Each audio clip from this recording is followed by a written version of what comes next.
नमस्कार साथियों। आज हम आ चुके हैं एक नई वीडियो अपडेट के साथ। वीडियो बहुत खास होने वाली है। वीडियो को अंत तक देखिए। कैसे स्टूडेंट के साथ बहुत बड़ा फ्रॉड हुआ है। बिहार ड्रेसर के लोगों ने सर्टिफिकेट बनवाया पर उनका सर्टिफिकेट काम नहीं आ पाया। कहाँ गलती हो गई, क्या दिक्कत हो गई थी, मैं पूरी डिटेल आपको पूरी जानकारी दूंगा। वीडियो को अंत तक बने रहिए। काफ़ी ऐसे स्टूडेंट भाई और बहन हैं हमारी जिन्होंने बिल्कुल अच्छे से सर्टिफिकेट बनवाया, पूरा साल मेहनत भी की, एग्ज़ाम भी दिया, पास भी हुए। तो उन्होंने ऐसे इंस्टीट्यूट से सर्टिफिकेट बनवा लिया जो आगे चल के वेरीफाइड नहीं हो पाए, और उनका एग्ज़ाम भी अच्छा गया था, उसके बावजूद उनका मेरिट लिस्ट में नाम नहीं आया बिहार ट्रेसर की वैकेंसी में। तो उसका कारण क्या था, ये मैं आपको पूरी डिटेल में बताने वाला हूँ। तो वीडियो को अंत तक बने रहिए। सबसे पहले मैं आपको अपने बारे में बता दूँ, मैं खुद एक ड्रेसर हूँ और दिल्ली सरकार में एक जॉब कर रहा हूँ ड्रेसर की पोस्ट पे।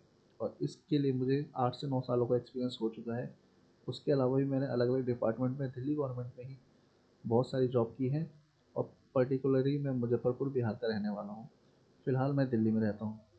अगर आप चाहते हैं मैं कौन हूँ, तो ये मेरी आईडी है, संदीप नारायण। और ये मेरी फेसबुक आईडी है। आप चाहे तो मैं आपको सारी डिटेल देता रहूँगा। आप मुझे पर्सनल मैसेज भी कर सकते हैं इंस्टाग्राम पे और फेसबुक पे। मैं वहाँ भी आपको रिप्लाई दे दूँगा। मैं पूरी कोशिश करूँगा आपको अच्छे से गाइड करने की। तो सबसे पहले आ जाते हैं, सर्टिफिकेट होता कैसे है, जो आपको किन किन चीज़ों को ध्यान रखना है जब भी आप एक सर्टिफिकेट लेते हैं कहीं से। मैं अब उन चीज़ों पे नहीं जाऊँगा जो चीज़ें होती हैं। कुछ लोग शॉर्टकट तरीका आजमाते हैं सर्टिफिकेट लेने का। कुछ लोग मेहनत करते हैं, पर जब कोई मेहनत भी करता है, अगर उसने गलत तरीका चूज़ कर लिया है, उसमें आपने पूरी मेहनत की, दिल लगा के मेहनत की, सब कुछ काम सीखा, और उसके बाद भी जब आप कहीं ज्वाइनिंग लेते हैं गवर्नमेंट डिपार्टमेंट में, वहाँ पे आपको रिजेक्ट कर दिया जाता है, डॉक्यूमेंट वेरिफिकेशन होता है। ऐसा क्या होता है? तो सबसे पहले ये मैंने आपके लिए बनाया है, ये एक सैम्पल सर्टिफिकेट है। जब भी आप कहीं से सर्टिफिकेट लेते हो या कहीं पे इंस्टीट्यूट में एडमिशन लेते हो, तो आपको सबसे पहले क्या देखना चाहिए, एक तो वहाँ से पर आपको ऐसे सर्टिफिकेट देखने हैं ऐसे स्टूडेंट के जो पहले ही वहाँ पे कोर्स कर चुके हैं। ये आपका अधिकार है, आपके राइट्स हैं, आपको बिल्कुल मांगने चाहिए। जैसे मैं इस इंस्टीट्यूट या यूनिवर्सिटी से कोर्स कर रहा हूँ, मुझे पहले ये दिखाओ उसे, यहाँ से कोई पुराने स्टूडेंट रह चुके हैं, उसका मुझे टेस्टिमोनियल दे दो, या फिर उनके सर्टिफिकेट की कॉपी दिखा दीजिए, जिससे मैं वेरीफाई कर सकूँ ये सर्टिफिकेट ओरिजिनल है या नहीं। तो एक सैम्पल सर्टिफिकेट है जो मैंने आपके लिए बनवाया है अपने एक मेथड से। देखिए बिल्कुल सैम्पल सर्टिफिकेट है, इसमें क्या क्या चीज़ें होनी चाहिए। सबसे पहले होना चाहिए एग्जैक्ट इश्यूअर। जी हाँ, एग्जैक्ट इश्यूअर मतलब जो आपको सर्टिफिकेट दे रहा है। एक्चुअली हो सकता है इंस्टीट्यूट अलग भी हो सकते हैं, किसी भी नाम से इंस्टीट्यूट हो सकते हैं, आपके गांव में लोकल इंस्टीट्यूट हो सकते हैं, पर जब वो आपको सर्टिफिकेट देते हैं तो वो एक अलग डिपार्टमेंट का, अलग इंस्टीट्यूट या अलग यूनिवर्सिटी का देते हैं। कई बार हम देखते हैं, हम 12th के बाद कॉलेज में एडमिशन लेते हैं, कॉलेज कुछ और होता है, पर जब हमें सर्टिफिकेट मिलता है वो किसी यूनिवर्सिटी का मिलता है जो उससे एफिलिएट होती है। तो आपको ये देखना है, जो आपको जो ट्रेजर का सर्टिफिकेट है उसमें जिसने इशू किया है उसका नाम होना कंपलसरी है। और कहाँ पे आप, ये चीज़ आपको बिल्कुल देखने से इंस्टीट्यूट का नाम तो होगा ही, प्लस जिस अथॉरिटी ने, जिस इंस्टीट्यूट ने या जिस यूनिवर्सिटी ने आपके सर्टिफिकेट को इशू किया है उसका नाम होना बिल्कुल ज़रूरी है। जब यहाँ पे आप वो नाम देखेंगे तो आपको उसको गूगल पे जाके या फिर जितने भी अगर आप सोर्स हो सकते हैं उससे आप पता करने की कोशिश कीजिए कि क्या वो इंस्टीट्यूट या यूनिवर्सिटी बिल्कुल वैलिड है या नहीं। वो भी मैं आपको आने वाली वीडियोस में बता दिया करूँगा से कैसे जांच की जाती है, पूरी डिटेल में बता दूंगा। फिर ये आपका करंट ऑथराइजेशन होगा। जब अगर ये नाम और ये नाम आपका अलग हुआ, तो यहाँ पे आपको ऑथराइजेशन देखना है। तो करंट का जो ऑथराइजेशन जो लेटर है, जिस इंस्टीट्यूट में आप पढ़ रहे हो उसे क्या वो ऑथराइज्ड है, क्या वो इंस्टीट्यूट ऑथराइज्ड है सर्टिफिकेट इशू करने के लिए, कोर्स करने के लिए।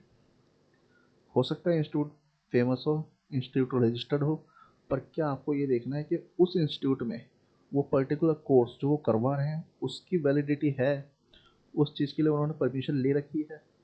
तो ये चीज़ भी आपको बिल्कुल देखना होता है। बाकी सर्टिफिकेट में आपका नाम होगा, सर्टिफिकेट इन मेडिकल ट्रेसर, ये चीज़ बिल्कुल कंपलसरी होती है।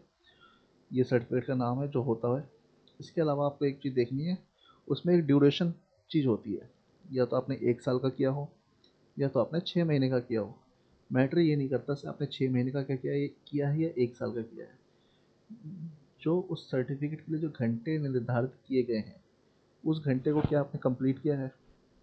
अगर आप डेली 2 घंटे देते हो तो हो सकता है आप 1 साल में कंप्लीट करो। पर अगर आप डेली 4 घंटे देते हो तो उसी चीज़ को आप 6 महीने में भी कंप्लीट कर सकते हो। तो यहाँ पे आपको ट्रेनिंग ड्यूरेशन होना बिल्कुल कंपलसरी है। प्लस ये एक प्लस पॉइंट होता है जब आप कोई सर्टिफिकेट बनवाते हो या कहीं पे कोर्स करते हो जो उनके सर्टिफिकेट की प्रिंट आती है, तो उसमें ये चीज़ एक प्लस पॉइंट होता है। ये मोस्टली सर्टिफिकेट्स में नहीं होता। यहाँ पे होता है प्रैक्टिकल का टाइम किसने सुपरवाइज किया, OJT यानी कि on job training. On job training मतलब ट्रेनिंग करते हुए आपने कहीं पे जॉब करते हुए जो ट्रेनिंग ली, वहाँ के जो हॉस्पिटल ने आपको वेरीफाइड किया, उनके डॉक्टर ने वेरीफाई किया, उनके भी सर्टिफिकेट साइन कोऑर्डिनेटर के स्टैंप होती है। ये पहले समझ लो 90% सर्टिफिकेट में तो होती नहीं है। अगर ये होगी तो ये समझ लो ये एक प्लस पॉइंट होता है। सर्टिफिकेट का रिकॉर्ड होता है, एक सीरियल नंबर होते हैं या फिर बैच नंबर होता है, तो ये भी आपका एक प्लस पॉइंट है। प्लस एक QR कोड जिसे आप स्कैन करोगे तो इस पेज पे जितनी डिटेल्स है टेक्स्ट फॉर्मेट में, जो इम्पोर्टेंट इन्फॉर्मेशन है वो आपको यहाँ पे डिटेल में मिल जाएगी। ये है एक बेसिक्स चीज़। अगर फिर भी आपको कुछ समस्या आ रही है तो ये एक ब्लॉग पेज है, ये हमारा ही बनाया हुआ एक ब्लॉग पेज है। आप चाहे तो यहाँ पे इंक्वायरी फॉर्म भर सकते हैं, हम आपको खुद कॉल कर लेंगे, आपकी कोई भी समस्या होगी उनको पूरी तरीके से बताया जाएगा। तो कभी भी किसी के बहकावे में आके कोई कोर्स ना करें। जब भी कोर्स करें उसकी पूरी गहन जांच करें, क्योंकि आप समय के साथ पैसा भी लगाते हो, समय भी लगाते हो। आप एक करियर को चुन रहे हो और उस करियर में जाने के बाद अगर वो आपका काम एक डॉक्यूमेंट की वजह से फंस जाए तो बिल्कुल सही नहीं होता है।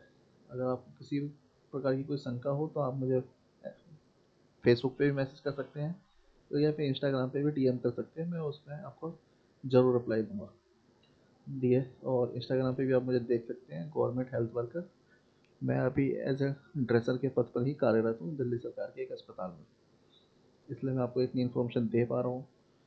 अगर आपको कभी भी कोई समस्या है मेडिकल ड्रेसर से जुड़ी हुई, किसी भी सर्टिफिकेट की, किसी इन्फॉर्मेशन की, तो आप मुझे DM कर सकते हैं, या फिर आप ये वेबसाइट पे आओगे तो यहाँ पे फ्री काउंसलिंग है, इस पर आप क्लिक करेंगे तो आपका एक फॉर्म खुल के आ जाएगा।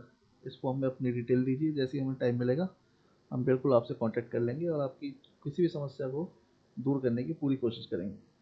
अगर आपको इस वीडियो से जुड़ी हुई या इस कोर्स से जुड़ी हुई कोई भी समस्या हो तो आप हमें नीचे कमेंट भी कर सकते हैं। अगर वीडियो अच्छी लगी तो वीडियो को लाइक करें, चैनल को सब्सक्राइब करके बेल आइकन दबाना मत भूलिएगा। मिलते हैं आपसे एक नई वीडियो में, तब तक के लिए धन्यवाद।